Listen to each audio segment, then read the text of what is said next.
Bonjour et bienvenue sur Elite Africa TV. Alors, aujourd'hui, nous recevons le révérend Francis Luther Kalombo, coordinateur de la diaspora quinoise CDN Kin. Bonjour, monsieur révérend Francis. Bonjour, Rich. Comment allez-vous? Très bien, Ça va, ça en va. forme. Du coup, il y a eu une alternance en 2019, c'est ça, de la tête du Congo. Oui. Et on voulait savoir, vous, en tant que diaspora, qu'est-ce que vous apportez comme changement dans le pays? D'abord, nous sommes battus pour qu'il y ait cette alternance à la tête du pays. La diaspora a beaucoup participé. La preuve, c'est lui qui est président actuellement en RDC. Il est issu de la diaspora, D'accord. donc comme nous. Et, euh, et puis, il a fait appel à la diaspora pour participer au développement du pays.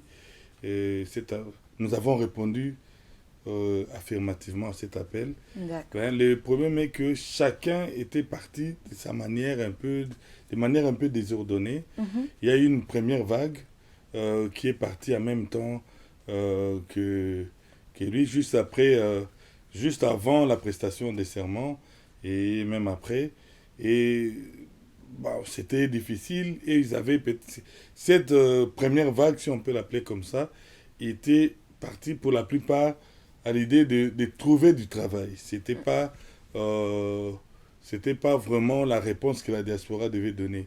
Et la deuxième vague qui est venue, avec l'idée d'apporter leur pierre, parce que quand le président est venu faire appel à la diaspora, c'est alors que nous nous sommes dit, répondons à cet appel.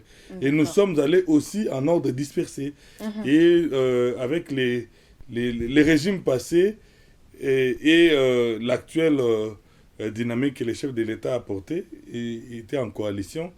Et on a rencontré des difficultés énormes pour apporter ce que le président nous a demandé comme contribution pour le développement du pays. Surtout sur les plans administratifs, c'était compliqué. Mais nous nous sommes battus et lui-même, il a compris que ça n'allait pas. Il a changé la majorité au niveau du Parlement depuis quelques mois.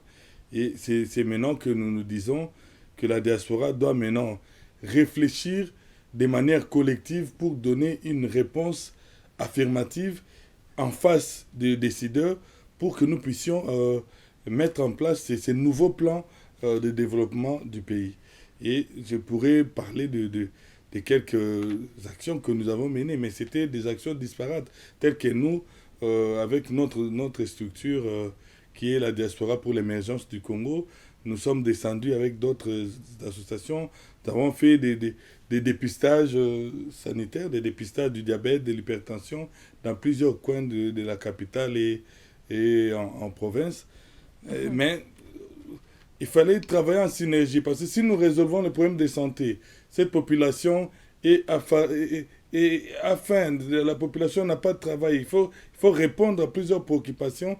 Donc, il nous faut travailler en synergie. D'accord. D'où l'idée nous est venue de nous mettre en collectif, de créer une association fêtière qui n'a pas d'exclusivité non plus. Donc, afin de mener des actions citoyennes collectives. Et c'est à ça que nous nous attelons maintenant à faire. D'accord. Du coup, comment les démarches vont se passer pour ce projet? Donc, nous sommes revenus, nous en tant que CDKIN, coordination de la diaspora quinoise, et nous avons rencontré, nous sommes venus comme aujourd'hui, je suis à Paris depuis quelques jours, je rencontre les organisations de Congolais de la diaspora et Amis du Congo pour voir ensemble comment apporter cette réponse à l'appel lancé par les chefs de l'État.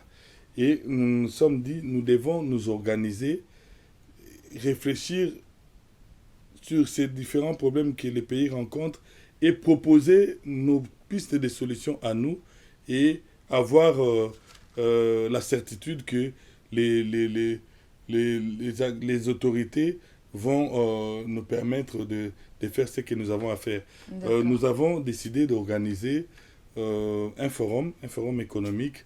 Et nous n'avons pas choisi n'importe quel cadre, nous avons choisi Genval. Ceux qui m'écoutent savent la portée de ces cadres-là. Et c'est très significatif. Et je dirais même au-delà, Genval, c'est mystérieux, c'est mystique. D'accord. Voilà. Ok.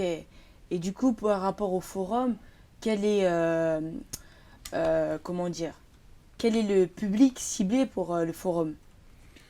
Là, pour les forums, nous faisons appel à tous les Congolais du monde entier. D'accord.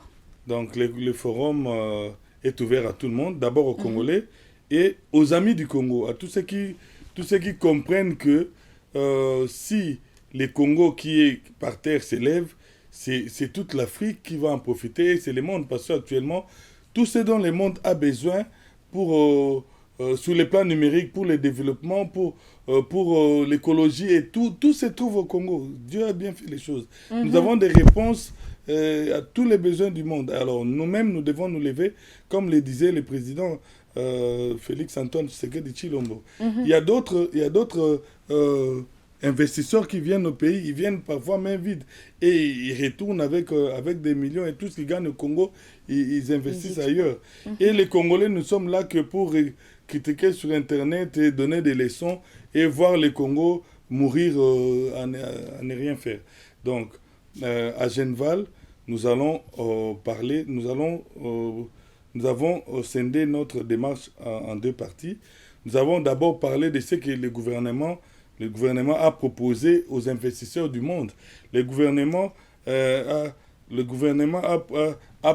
mis en place un plan pour propulser la RDC et pour repositionner la RDC en tant que moteur du développement au cœur de l'Afrique et pour que le gouvernement a sorti un cahier des charges pour donner les plans directeurs de tout ce qui concerne l'industrialisation du Ok. pays.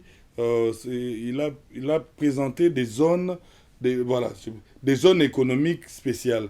Et dans ces zones économiques spéciales, tous ceux qui viendront investir dans ces zones-là, ils auront par exemple l'exonération d'impôts pendant 10 ans. Ils peuvent exploiter dans ces secteurs-là pour le développement du pays.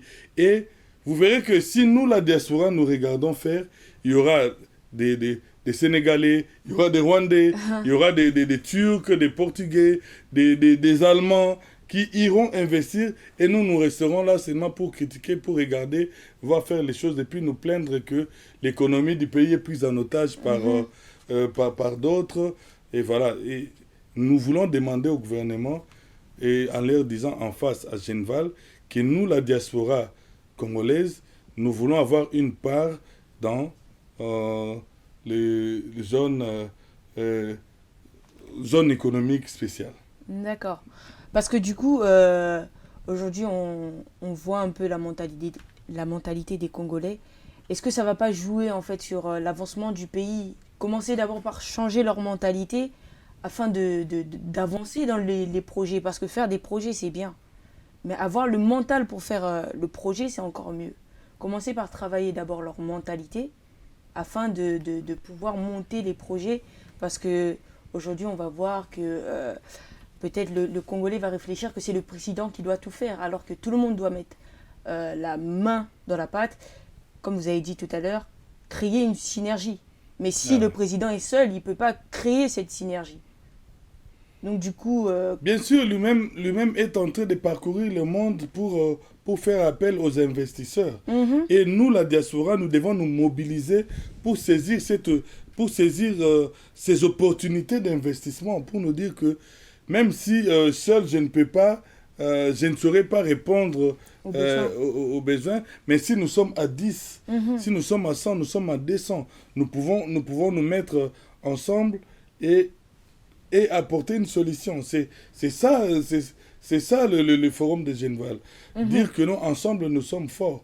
Chacun peut amener sa pierre et nous pouvons nous retrouver avec 50 000 pierres que D'accord. nous pourrons apporter pour élever le pays. En plus, nous, en tant que fils et filles du pays, Mhm, nous n'allons pas investir au Congo seulement pour faire du profit. Nous avons les soucis de développer notre nation et de léguer un Congo meilleur aux générations futures. D'accord. Comme on nous l'a légué par nos pères qui se sont battus, qui ont payé de leur sang. Comme on les appelle les pères de l'indépendance aujourd'hui.